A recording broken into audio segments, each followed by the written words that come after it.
Biden meets national security team on Russia, Ukraine, official says. Washington, February 21, Reuters.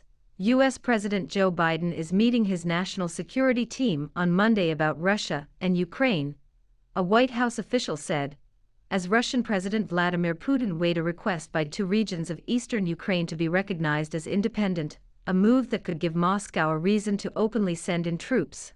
Speaking on condition of anonymity, the White House official made the comments after a Reuters eyewitness saw Secretary of State Antony Blinken, Defense Secretary Lloyd Austin and General Mark Milley, chairman of the U.S. Joint Chiefs of Staff, arrive at the White House on the U.S. President's Day federal holiday. Blasts heard in rebel-held city in eastern Ukraine, Reuters witness.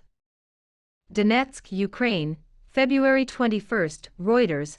The sound of multiple blasts were heard at around 16:15 GMT on Monday in the center of the city of Donetsk, which is held by Russian-backed separatists in eastern Ukraine, a Reuters witness said. The nature of the blasts was unclear. President Vladimir Putin told his Security Council on Monday that Russia should consider recognizing the independence of two breakaway regions in eastern Ukraine, a step that would intensify its standoff with the West and Kiev. Factbox: how separatist-held regions of eastern Ukraine have grown closer to Russia. Moscow, February 21, Reuters. Moscow has cultivated close ties with pro-Russian separatists controlling swathes of the Donbass region of eastern Ukraine, but denies being a party to their nearly 8-year war with Ukrainian government forces. President Vladimir Putin told his Security Council on Monday that Russia should consider recognizing the independence of the self-proclaimed Donetsk People's Republic and the Lugansk People's Republic in Donbass as independent. Putin said a decision would be made on Monday, but stopped short of saying what it would be. The comments come amid mounting Western fears that Russia, which has massed an estimated 150,000 troops near Ukraine's border, is poised to invade. Moscow denies any such plans, but may send in its forces to secure the breakaway regions if and when it recognizes their independence.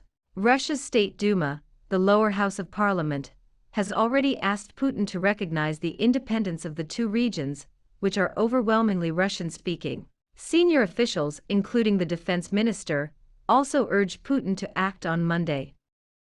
The head of the Federal Security Service, FSB, said the security situation in the Donbass was worsening, and some 70,000 people had been evacuated from the region to Russia. Here are some examples of how the two separatist-controlled areas have grown closer to Russia since the conflict began in 2014.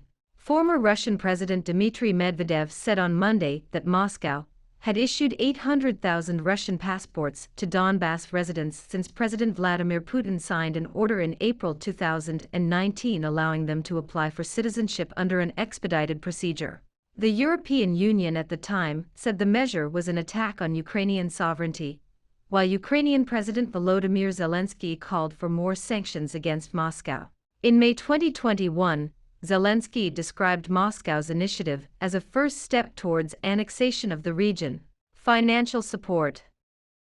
A former senior official from the self-proclaimed Donetsk People's Republic told Reuters in 2016 that Russia directly finances pensions and public sector salaries in eastern Ukraine's two separatist regions. After war broke out, Kiev stopped paying public sector wages to people registered as living in separatist-controlled areas. Much of the heavy industry, on which the Donbass depends for revenue, has stopped operating. Moscow says it does not bankroll the separatist administrations. Russian ruble, schooling. Both separatist regions have abandoned the Ukrainian hryvnia in favor of the Russian ruble as their official currencies. Local schools now follow the Russian national curriculum instead of that taught in Ukraine. In 2021, the Donetsk People's Republic marked Russia Day on June 12, which is a national holiday in Russia to commemorate Russia's declaration of independence from the Soviet Union. Trade decree. In late 2021, Putin ordered the Russian government to lift curbs on exports and imports of goods between Russia and parts of the Donetsk and Luhansk regions. Russian authorities said the move was designed to compensate for the economic blockage between those regions and the rest of Ukraine. Ukraine's foreign ministry said Putin's decree amounted to gross interference in the internal affairs of Ukraine, and sent a protest to the Russian foreign ministry, supporting ruling party at the polls. United Russia, the ruling party that supports Putin, campaigned in eastern Ukraine on territory controlled by Moscow-backed separatists before a parliamentary election in September 2021. While Kiev cast the initiative as a form of Russification, Moscow said there was nothing unusual about people with dual Russian and Ukrainian nationality voting in a Russian election. The Russian electorate in Donbass overwhelmingly supports the ruling party. COVID-19 vaccines. Local authorities in Donetsk said in January 2021 that Russia had begun supplying its Sputnik V vaccine against COVID-19 to separatist-controlled Donetsk despite a ban by Kiev. Ukraine, which prohibits the use of Russia's Sputnik, said at the time it had been expecting a shipment of Western-made vaccines. The Russian Direct Investment Fund, RDIF, which markets the Sputnik vaccine abroad, said it did not supply the Donetsk or Lugansk breakaway regions. Referendum. Zelensky has said he does not exclude holding a referendum on the future status of war-torn eastern Ukraine and the Crimea Peninsula annexed by Russia in 2014. Zelensky did not say when and how such a referendum could be held. Kremlin spokesperson Dmitry Peskov said the initiative was solely a Ukrainian internal affair. Top U.S. foreign policy officials arrive at White House as Russia-Ukraine crisis simmers.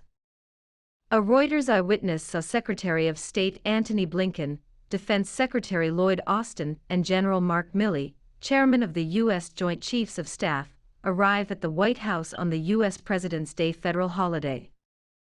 There was no immediate comment from the White House on the reason for their appearance. Thank you for watching our videos.